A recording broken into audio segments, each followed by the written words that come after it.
ફાઇનાન્સમાં 5 mistake. જો મિત્રો તમે આ મિસ્ટેક કરતા હોય તો ચેતી જજો, આ 5 ભૂલો તમને ગરીબ બનાવી શકે છે। એમાં પહેલું છે બધા પૈસા બચાવવા, રોકાણ ન કરવું। એટલે કે મિત્રો તમારી પાસે જે કાંઈ પણ બચત હોય તે બધા પૈસા તમે બચત કરો, કોઈ પણ જગ્યાએ રોકાણ ન કરો તો તમને નુકસાન થઈ શકે છે।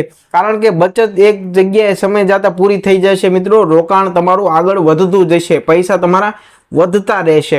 બીજું છે લોનનો વધુ ઉપયોગ કરવો। જો તમે લોનનો વધુ ઉપયોગ કરતા હોય તો મિત્રો સાવચેત થઈ જજો, ચેતી જજો, એ વસ્તુ સારી નથી। ત્રીજું છે ક્રેડિટ કાર્ડ અને ઈએમઆઈ।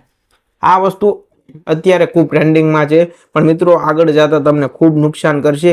એટલા માટે સાવચેતીથી અને એવી રીતે એવી વસ્તુ લ્યો જે તમે રોકડેથી ખરીદી શકતા હોય।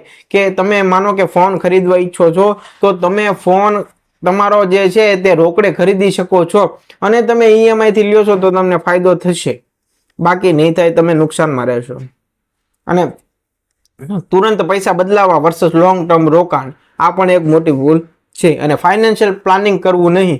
જો તમે અત્યારના સમયમાં ફાઇનાન્શિયલ પ્લાનિંગ નહીં કરો તો આ એક મોટી ભૂલ છે અને તમે આગળ જતા ફસાઈ શકો છો। તો શું તમે આ ભૂલ કરો છો અને સુધારવા માંગો છો તો કોમેન્ટમાં જરૂરથી કરો અને અમારી ચેનલને સબસ્ક્રાઇબ કરો।